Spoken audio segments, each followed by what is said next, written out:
If you're here on the Final Siren, you're not looking for entertainment alone. You're looking for tools, mental conditioning, and lessons you can carry into real-world survival scenarios. World War II was the greatest forced survival experiment in modern history. Civilians endured starvation, occupation, bombings, displacement, and moral collapse. Soldiers survived with discipline, adaptability, and, well, brutal efficiency. Some Android games inspired by that era do more than just pass the time. They quietly train decision-making, scarcity management, and long-term thinking. What matters is how you extract those lessons and apply them deliberately. So, let's get straight into the games that actually offer value.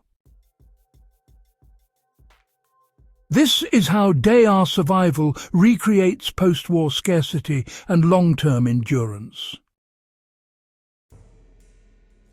WWII. Survival drops you into a nuclear-scarred world, heavily inspired by post-World War II Eastern Europe. This game forces you to think in terms of calories, radiation exposure, clothing degradation, illness, and psychological endurance. Nothing is infinite. Every action drains something. This really mirrors what folks went through during WWII. You know, when civilians had to ration food right down to the exact gram and plan their meals weeks in advance.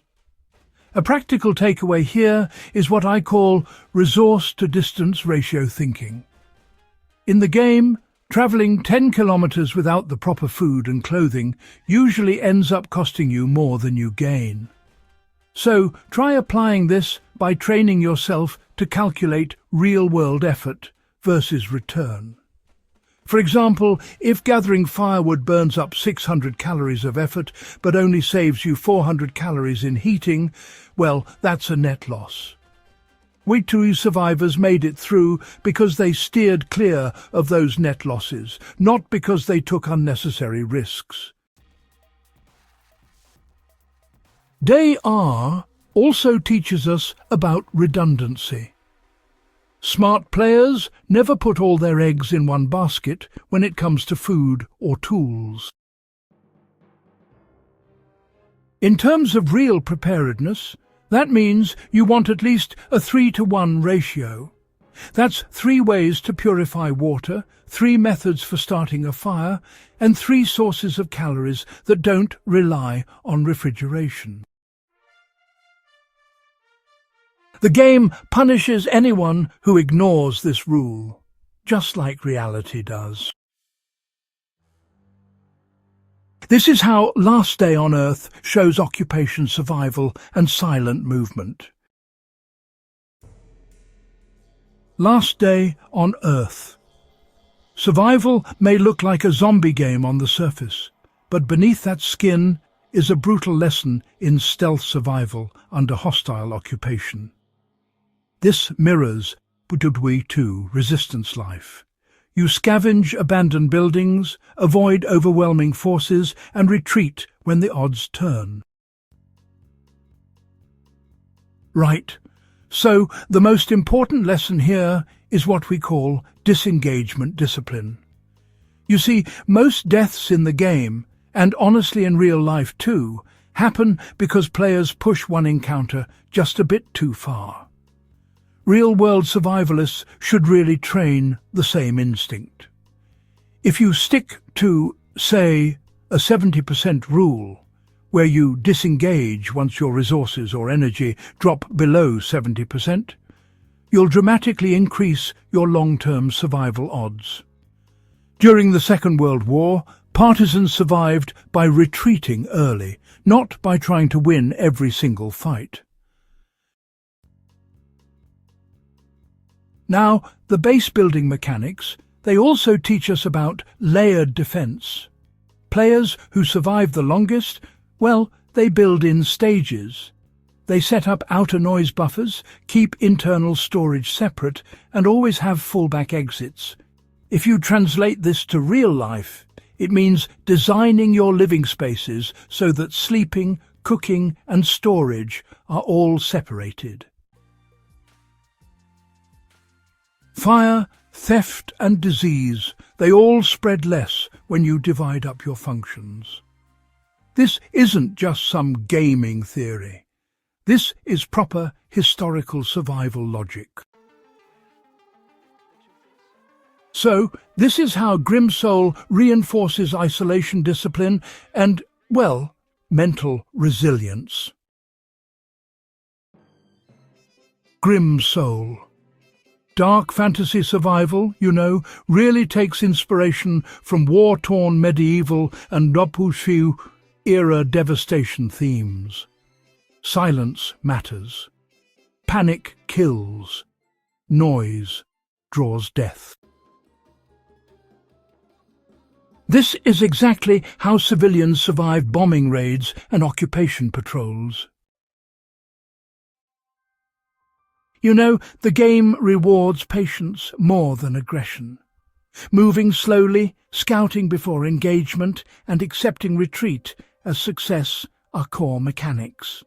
So try to apply this by training observation drills in your daily life. Spend 10 minutes identifying exits, cover points and sound sources in any environment. We civilians who survived raids often did so because they already knew where to go before sirens sounded.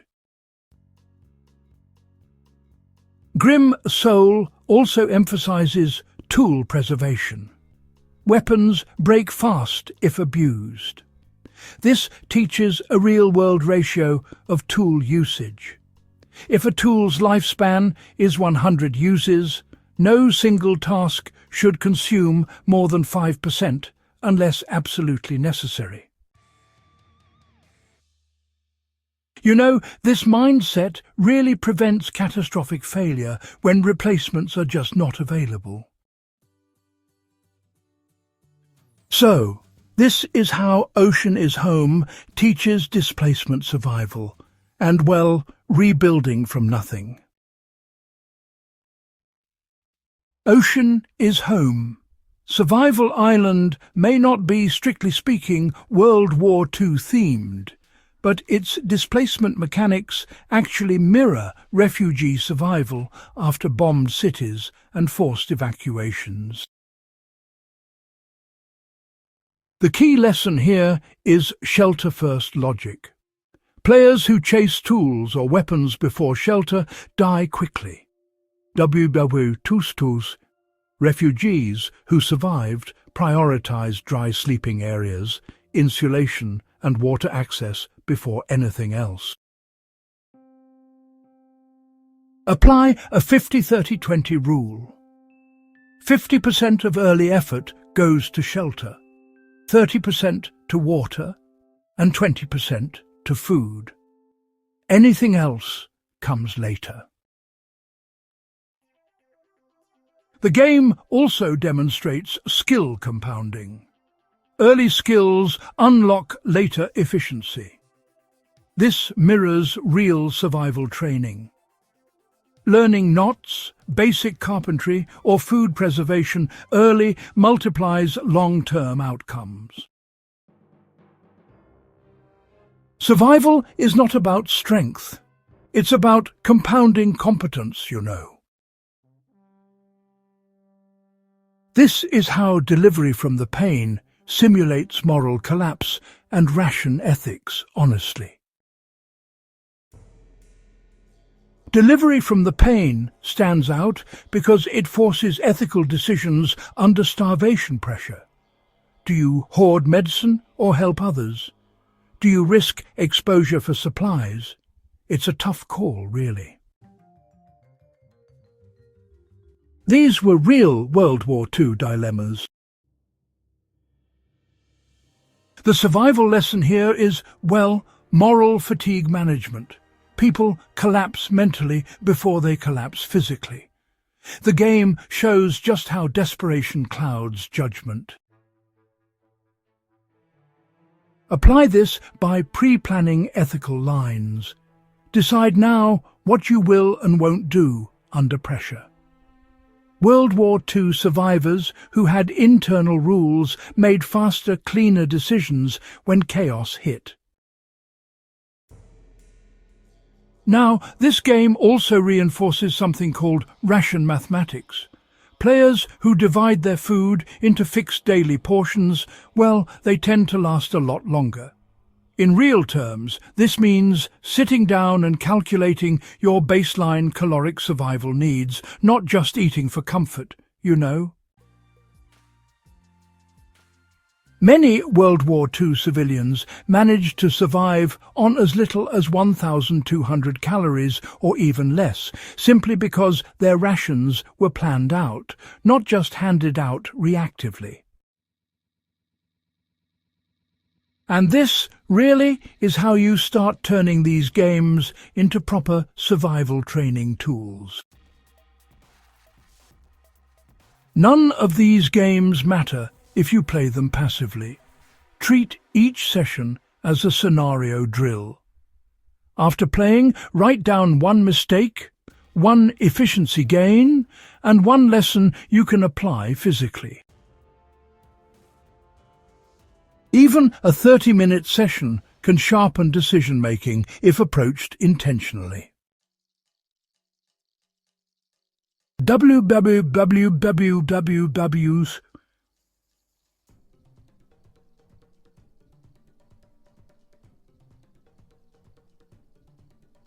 Survival was not heroic.